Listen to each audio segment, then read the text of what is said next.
How to forget your grandchildren without even trying.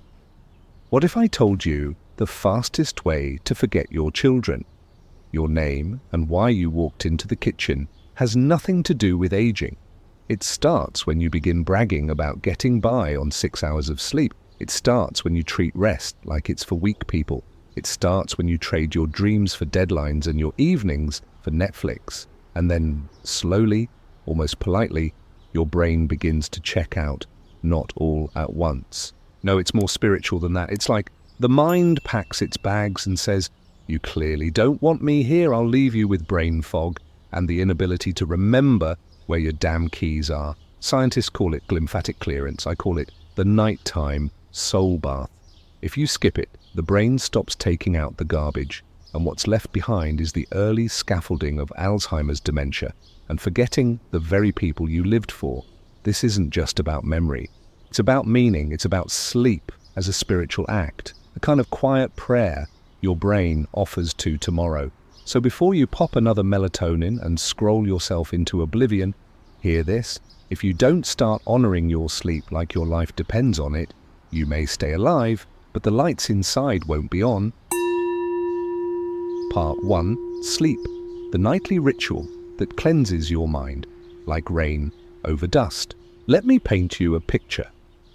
Imagine your mind as a quiet temple tucked high in the hills of your life. All day long, thoughts come and go like dusty pilgrims, worries, errands, regrets, memories of that one awkward Thanksgiving in 1997. And each of these thoughts leaves behind a little residue, a psychic footprint. Now imagine what happens when you don't wash that temple floor. The dust becomes layers. The layers become fog, and the fog, that's what you call just getting older. But it's not age, it's accumulation. Scientifically, this ritual cleansing is handled by something called the glymphatic system. Don't let the name fool you. It's not a fairy kingdom. It's your brain's very real drainage network.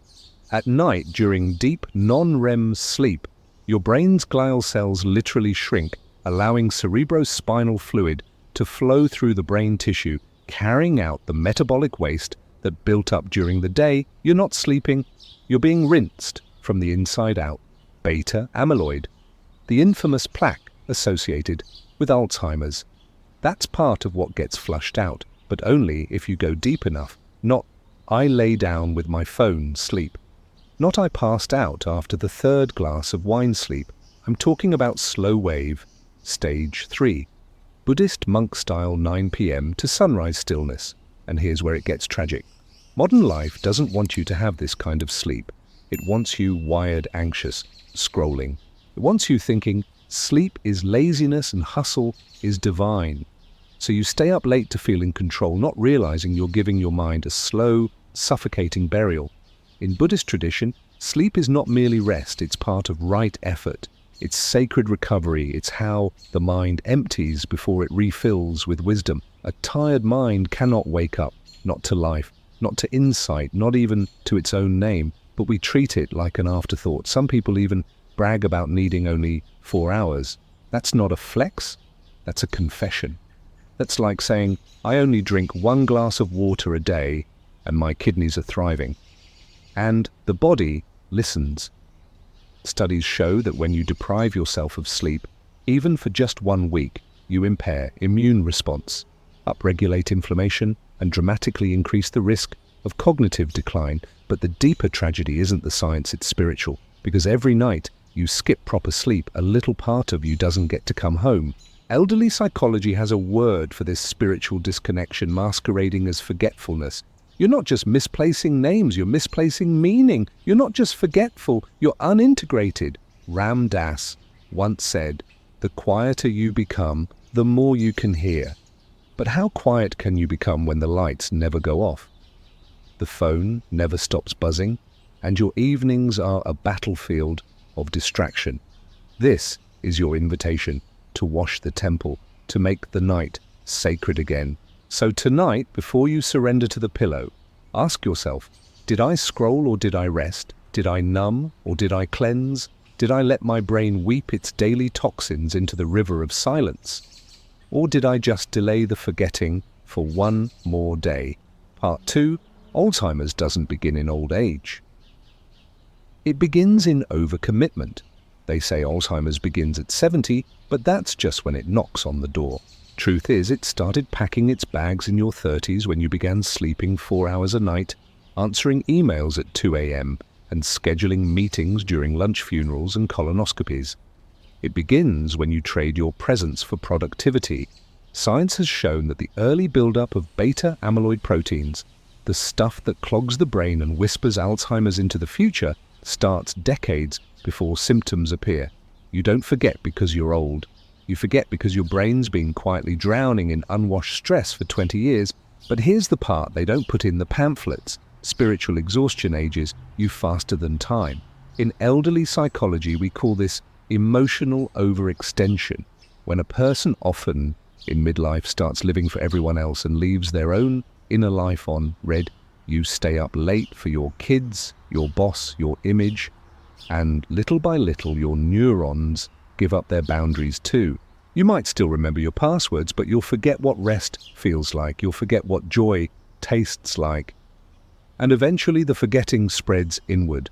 Buddhists teach that craving and clinging lead to suffering. What's overcommitment if not a form of craving, a desperate attempt to matter? And in trying to prove your worth, you trade away your brain's peace. You don't need more tasks, you need more nothing. Sacred, structured, intentional, nothing. Otherwise your mind will do it for you one blank moment at a time. So if your calendar is full but your dreams are empty, it might not be burnout, it might be memory loss in disguise, dressed like a promotion. Before the forgetting begins, reclaim your time. Before your mind goes silent on you, offer it silence. Part 3. 6 hours of sleep. Is brain suicide in slow motion? Let's get one thing straight. 6 hours of sleep is not fine, it's not functional. It's biological self-sabotage wearing a productivity badge. A study once deprived healthy adults of just 1 hour of sleep per night over a week. The result, 711 genes were altered. Let that sink in. That's not brain fog, that's your genome quietly begging you to take a nap before it files for divorce. Half of those genes switched on to promote tumor growth and inflammation. The other half suppressed your immune system. So in short, less defense, more disease. Great trade, huh? But here's where it gets darker, and we're not talking blackout curtains. If you're over 60 and still romanticizing short sleep, you're not being efficient, you're aging your brain like beef jerky, dry, brittle, and eventually flavorless. In Buddhist terms, this is violence against the self, disguised as ambition. It's craving dressed in pajamas. Because when you keep denying yourself deep rest, you're saying, I don't trust the universe to hold me while I sleep. And so your cells stay on alert. Your neurons tighten their grip, and your brain, once a soft garden of memories, starts to close like a fist. Elderly psychology calls this the illusion of stamina. You're not thriving. You're running on adrenaline and denial, and both are terrible long-term roommates. Here's the truth. If you're not getting 5 to 9 hours of real regular sleep, your mind is quietly breaking contracts with you, starting with memory, then mood, then meaning. And one day you'll wake up and not recognize the face in the mirror. Not because you're old, but because you were too busy to remember who you were. Part 4. Your sleep. Schedule is a temple. Stop worshipping chaos. If you sleep at 10 p.m. one night, 1 a.m. the next, then crash at 9 p.m. like it's a bingo game of bedtime roulette, you're not resting. You're spiritually jet-lagged. Modern people don't have sleep problems, they have rhythm problems. And the body doesn't care about your Netflix queue or your dinner plans, it only listens to the sun. Science confirms it. Even a 10% variation in your sleep time raises your risk of all-cause mortality, not just memory loss, death. Imagine being taken out not by a disease, but by your chaotic relationship with bedtime. Buddhists say, enlightenment requires consistency. So does brain health. Sleep at the same time, wake at the same time. Even monks do it, and they have fewer meetings. In elderly psychology, we call this circadian integrity, the inner clock. that tells your organs when to rest, repair, and regenerate. And when you keep messing with that clock, your body doesn't get rebellious, it gets confused. So why do people sabotage their rhythm? Because chaos makes us feel important. I stayed up late working, I'm needed, I'm busy. It's spiritual performance art. But here's the paradox. The more irregular your sleep, the more your brain turns into a malfunctioning receptionist, forgetting names, misplacing appointments, and eventually leaving you on hold for eternity. If you want peace of mind in old age, don't chase it in pills. Build a temple out of your schedule. Set a consistent bedtime, protect it like a sacred ritual, because when you honor sleep as something holy, the brain treats you like someone worth remembering. Part 5. When brain fog is just grief. Wearing pajamas. Sometimes what we call brain fog isn't about poor sleep, dehydration, or low B12. Sometimes it's unprocessed grief that snuck in wearing pajamas and never left. You forget where your glasses are, you walk into a room and can't remember why, and before you panic, Google early dementia. Ask this, what haven't I mourned yet? Elderly psychology has a term for this kind of forgetting, displaced grief cognition. It happens when the brain tries to keep functioning, while the heart's still buffering a loss of a spouse, a role, a purpose. It's like trying to read a book during an earthquake and sleep. That's when the ghosts show up at 2 a.m., 3:13, 4:27, right when the mind is supposed to be resting. The spirit says, hey, can we talk now? You're not just tired, you're haunted.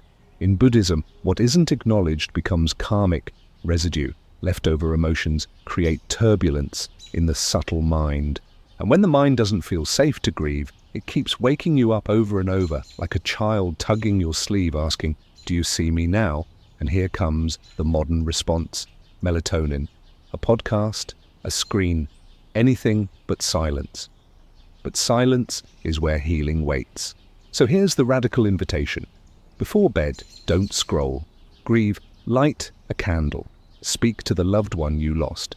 Write the letter you never sent. Let the tears come. It's not weakness, it's neurological housekeeping.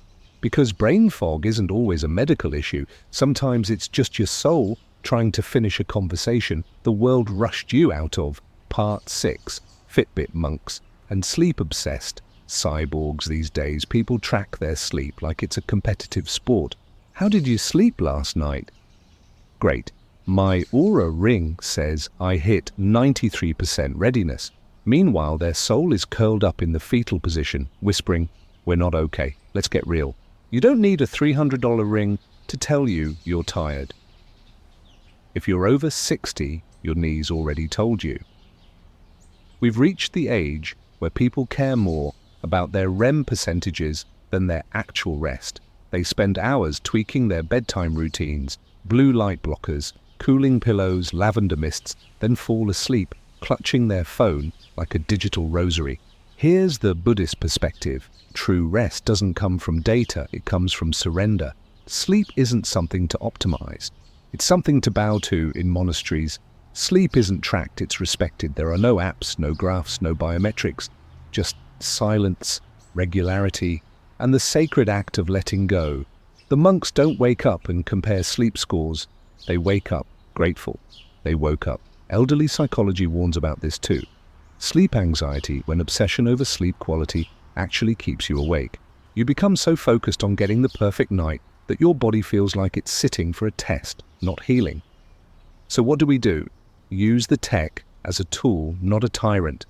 Let it show you patterns, not judge your worth. If you feel rested, you probably are regardless of what your device says, because at some point, all the rings, apps and trackers become just another distraction from what sleep really is.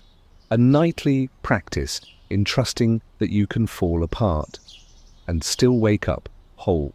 Part 7, you're not lazy, you're chronically unsafe. Here's a sentence no one over 60 wants to hear but needs to. You're not lazy, you're just chronically unsafe. Let that land. Because for many elders who can't sleep, the problem isn't the mattress, the melatonin, or the neighbor's yappy schnauzer. It's that the nervous system never learned how to relax. Elderly psychology calls it long-term hypervigilance. You spent decades being the caretaker, the breadwinner, the quiet absorber of everyone else's stress. And while your body survived it, your nervous system, it never stood down. Now you're retired, the kids are grown, no more crises, but the brain doesn't believe you, it's still guarding the door. This is where Buddhism offers real medicine. The body cannot rest where it does not feel safe.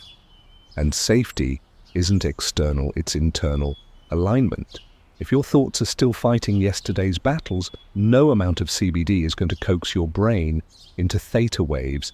You may look like you're resting, but on the inside, the guards are pacing, the alarms are still low-level humming. And here's the kicker. Many elders mistake this chronic alertness for purpose. If I slow down, what's left of me? But that's not purpose. That's spiritual muscle memory and trauma dressed like discipline. So what's the way out? Start treating bedtime like a reparenting ritual. Speak to your body gently. Assure it. No one's coming. We're safe now. Wrap yourself in silence, not screens. Dim the lights, like you're preparing a newborn, not punishing an old machine. Because until you feel safe, you won't sleep, and until you sleep, you won't heal. And healing, despite what your ego tells you is not lazy, it's the bravest thing you've never been taught to do. Part 8. The night. You stopped dreaming was the night you started disappearing. You want to know when the decline really began. Not the first time you forgot a name, not the day you left your keys in the freezer. No, it was the night you stopped dreaming. Dreaming isn't just some weird psychic cinema. It's psychological composting. It's how the brain takes the chaos of your life, stirs it around in symbols, and turns it into something livable. Miss enough REM sleep, and that compost starts to stink. In elderly psychology, we see it all the time. Older adults who don't dream well often feel more disconnected, disoriented, and emotionally numb. Not because they're broken, but because the brain no longer has a spiritual rinse cycle. And yet, nobody talks about this. You'll hear endless tips on deep sleep, but almost nothing about REM, the place where the mind dares to feel again. Buddhist teachers say dreams are like the lotus blooming in the mud of your subconscious. Without dreams, you don't grow. You stagnate, you dry out emotionally, and you begin to forget not just facts, but who you were beneath them. Modern distractions are dream killers scrolling in bed, blue, light, noise, stress, and the older you get, the less REM you naturally produce, unless you protect it like a relic. So here's your practice. Before bed, let go. Not just of the phone, but of control. Sleep with intention. Breathe like someone who wants to be whispered to by their own soul. Because when you stop dreaming, the brain doesn't just rest. It loses pieces of its story, and no amount of coffee will bring it back. Sleep well, die. Wise, the last gift you can give your mind. So here we are. You've spent your whole life remembering birthdays, grocery lists, heartbreaks, and passwords you never wanted. But the one thing most people forget to remember is themselves. And the forgetting doesn't begin with old age. It begins with neglected sleep. Not just the hours, but the ritual, the respect, the letting go. We've treated sleep like an inconvenience, something we squeeze in between episodes and obligations, but science has spoken, and so has silence. Your brain isn't punishing you, it's pleading with you to rest deeply, regularly, and with intention. In Buddhist thought, sleep is not the opposite of awakening, it's the doorway to it. Each night we are offered a gentle rehearsal for death, a chance to surrender, dissolve, and return with more clarity than before. So give your mind the gift it's been quietly begging for. Sleep not to survive, but to remember. Sleep not to escape, but to return. Sleep not to stop aging, but to start listening. Because when you sleep well, your mind doesn't just function, it forgives. And if you do it right, one day, you'll die as you lived that final night, softly, wisely, with nothing left to prove, and no memory left unloved.